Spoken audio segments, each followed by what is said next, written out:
What are you at? It's Paul from Wicked Acorn, and we're about to leave the Timperley Triangle, and we're going to head back into the most dangerous part of the Timperley Triangle, Skeleton Junction. And it's actually Skeleton Junction, but for dramatic purposes, play along. So we're about to head into the DMZ, or the Forbidden Land, the Forbidden Zone.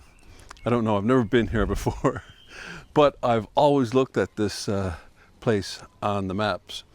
It's one of the corners of the Timperley Triangle. So if it's your first time here, we're in the northwest of England, just a few miles outside Manchester. Now, as I'm recording this, it's just a few days away from the 80th anniversary of VE Day. Now, if you don't know what that is, look it up. I can't explain everything to you. Basically, it's the day America saved the world from fascism for about 80 years.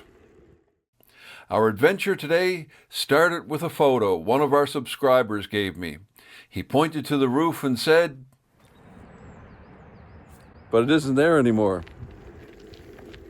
So if you don't recognize what that thing is, you'll certainly recognize the sound of it. It's the sound of World War II. Pretty much every country had their own version of an air raid siren, and they all sound different. But the sound of the British air raid siren is the sound of World War II. You'll even hear it dubbed into movies set in countries that didn't use this type. There were thousands of them across the country. Any town with a population of 3,000 had one. They could be heard up to a mile away, and then you'd find another one to cover the next mile.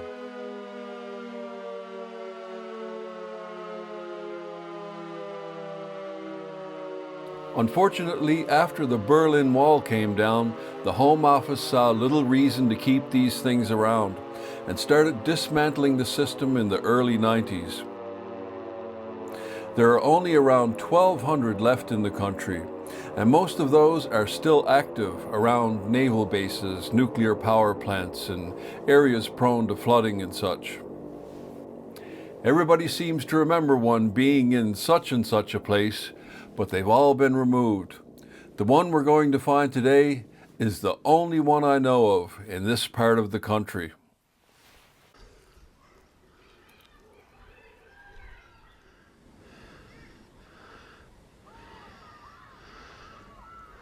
So that's where we're headed. And just down that way, I think, is Skeleton Junction. So you see these little pedestrian railway bridges all over the place, like the 40 Steps Bridge.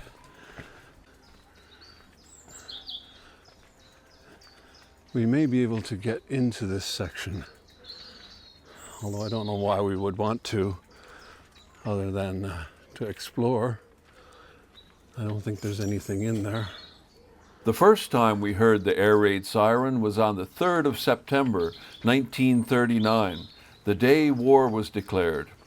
But it was a little premature. The bombers didn't come until June of 1940.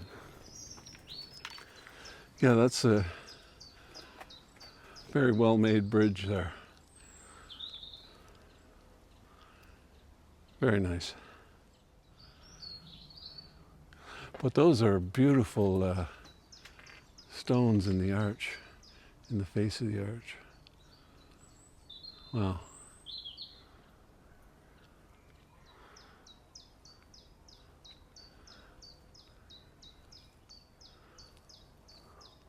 Really well-made bridge. Very pretty. But they weren't taking any chances. When Germany invaded Poland on the 1st of September 1939, they started what became known as Operation Pied Piper, the evacuation of children from the larger cities like London and Manchester to more rural areas considered to be safe. 1.5 million people were evacuated over the course of 3 days. Some of them ended up in towns like Hale and Altrincham. So it's goodbye to the cities and danger areas, labelled and loaded and not forgetting their gas masks. The children head for the special trains. And they're not worrying, they're off on a holiday.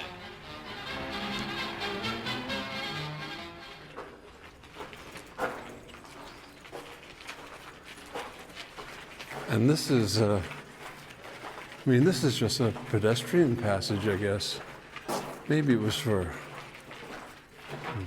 vehicles at one time, but it's not a road now.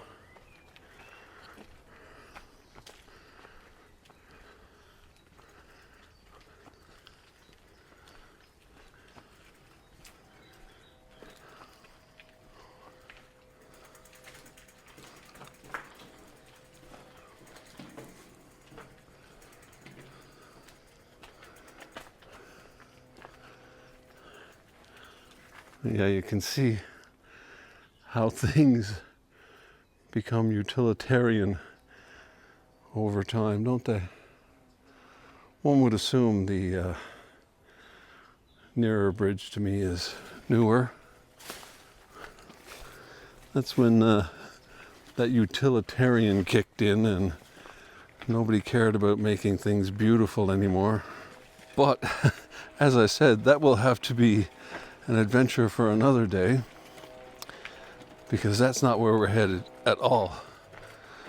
If you haven't figured out by now, I'm sure I've mentioned it in some kind of voiceover, but we're headed to find an air raid siren. So I have no idea where I am.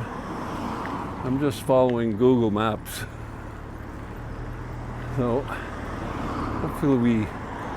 hopefully we get to our destination.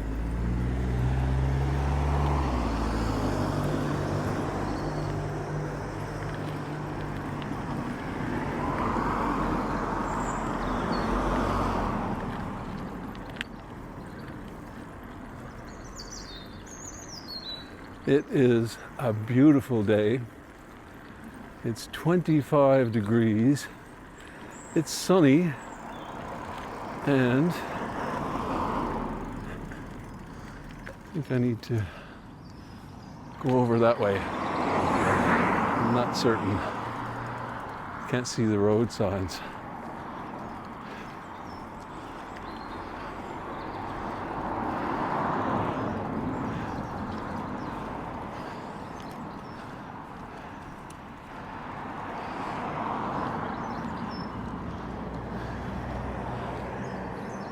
Yeah, it's really hot and I'm overdressed again. I really don't like cold. But the thing I don't like about warm weather, and I've never experienced this too hot, one of the sayings you'll often hear when people complain about the weather is, yeah, well, would you rather have it too hot or too cold? And I have to say, I've never experienced too hot, even though I'm too hot right now. But I could just take my shirt off. But the thing I hate about warm weather is you lose your pockets. And if you can't understand that, talk to your missus. Most people that watch this channel are men, according to the analytics.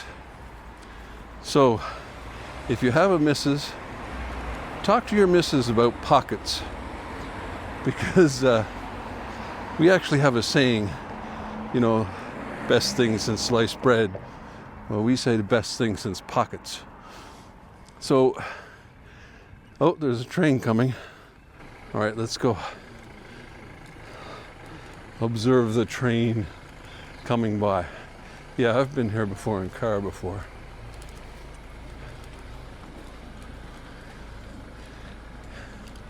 And I've been here on the tram before. It's Navigation Road's tram stop. Things look so different from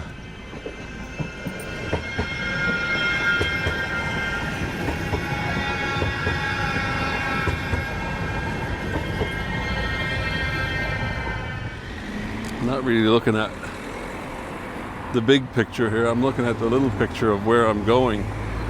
That's Navigation Road tram stop. So it looks so different from when you're zoomed in on the map, not looking at where you are in the big picture. But yeah, we have a saying, the best thing since pockets. And it's so true. And as I was saying, ask your missus about it. I was going to do a little documentary about pockets because it's interesting, the history of pockets. And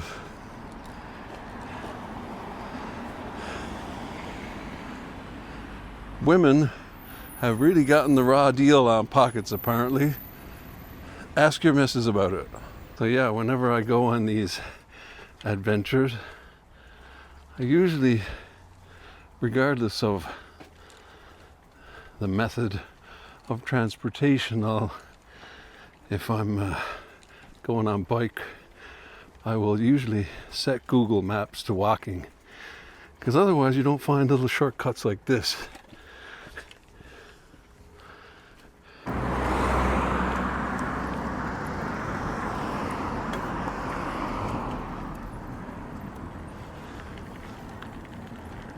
I have to say, I really don't like the way you do road signs here. They're really not visible enough.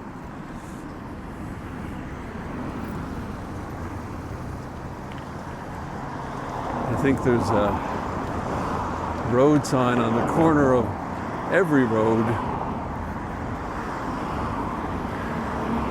with both roads that join there marked.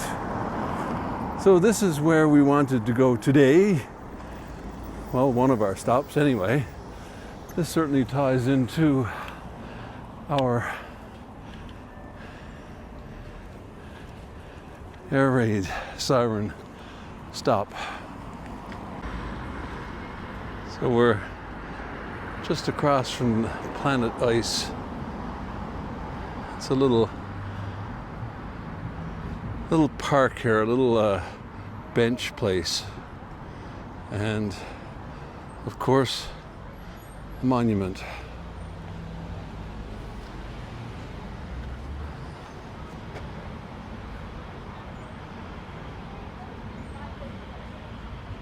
So in desperate need of a little pit stop here, my shirt is soaking. Look at it.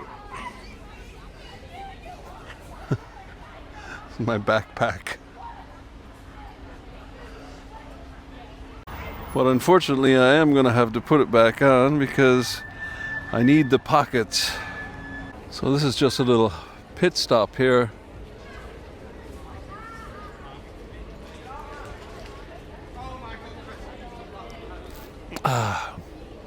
And what a shame. What a Christmas present to get.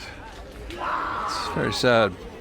But Rick Ainsworth has covered this one in much more depth, so take a look at Rick Ainsworth's video about the Altrincham Blitz. And we're just going to take a little pit stop here, and I'll tell you a little bit about it.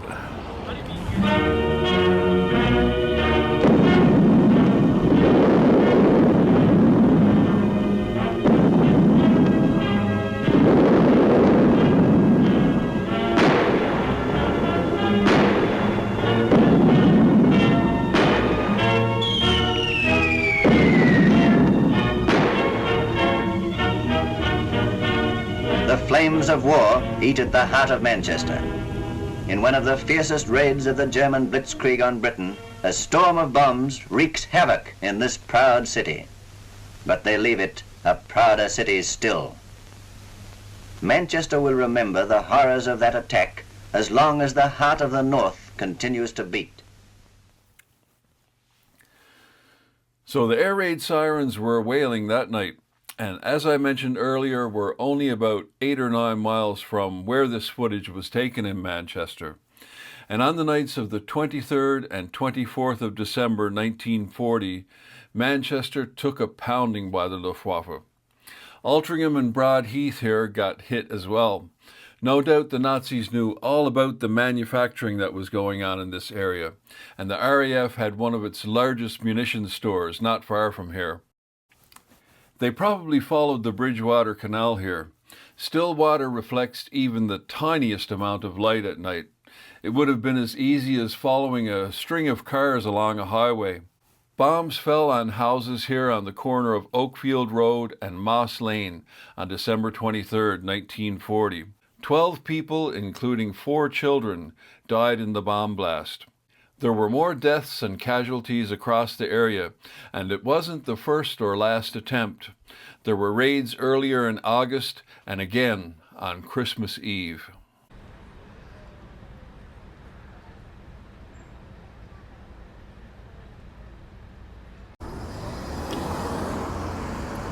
So we're on the road again, and this is what I don't like about setting the Google Maps to bicycle, because you end up doing the whole route on a road like this, and this is no fun at all for me.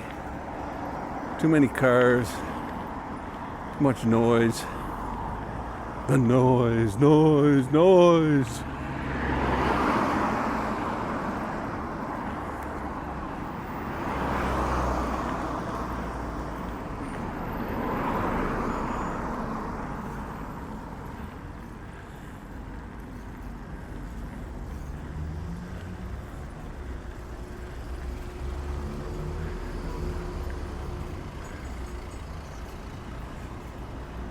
Now I think we have to go over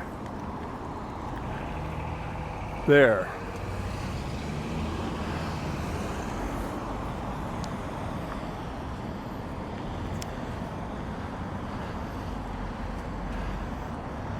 Yeah, I can't see any road names.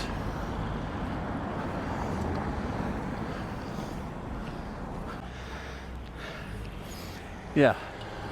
See, I had to come across the road to find this road sign. Look at that. How are you going to see that? As they say, riding by on a horse. How are you supposed to see that?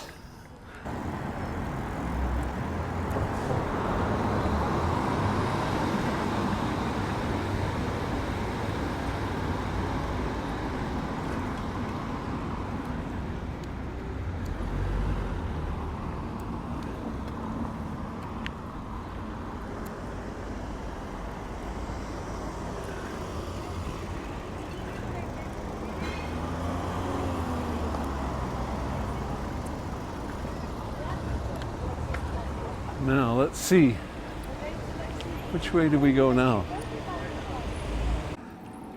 Okay, I came from over there, and I can go one of 2 ways.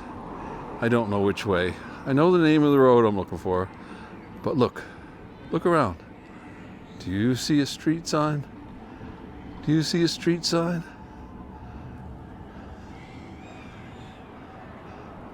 Ah. There we go. There's the street sign. That's the street I'm looking for. So, how do I see that from over there?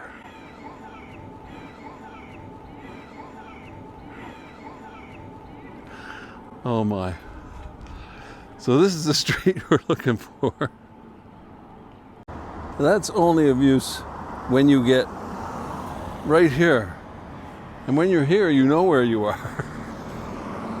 You don't need a street sign when you get here.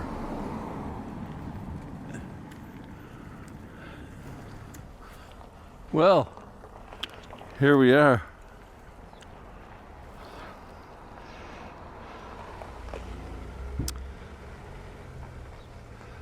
So these residents would be the first to know.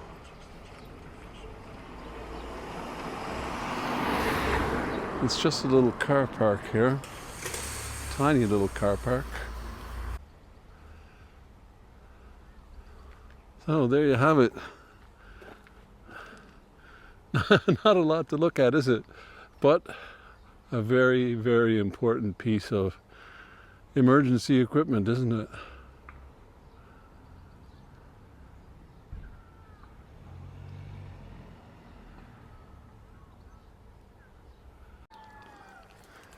So it's right alongside the railway here. And there's the base of it down there. It's just a regular kind of telephone pole kind of thing. Looks like galvanized steel or something.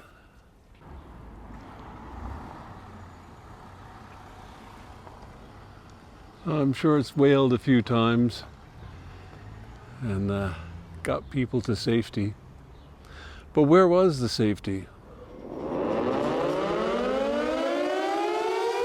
Wardens run from their homes to report for duty, clearing the streets as they go. In a raid, people mustn't stay in the street.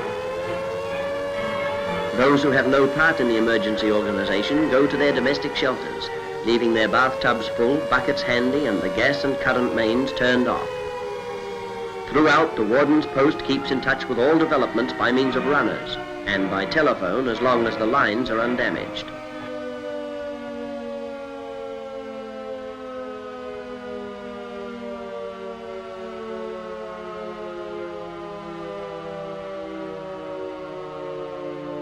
So, there you go. Another Monuments Monday under our belt. And this one's the air raid siren. And the monument back at Oakfield Road there for the Altrincham Blitz. So a 2 for 1. And we'll see you in the next one.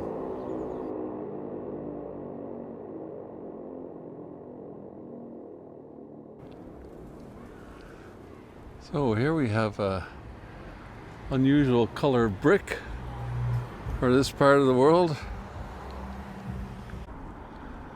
So this is a happenstance.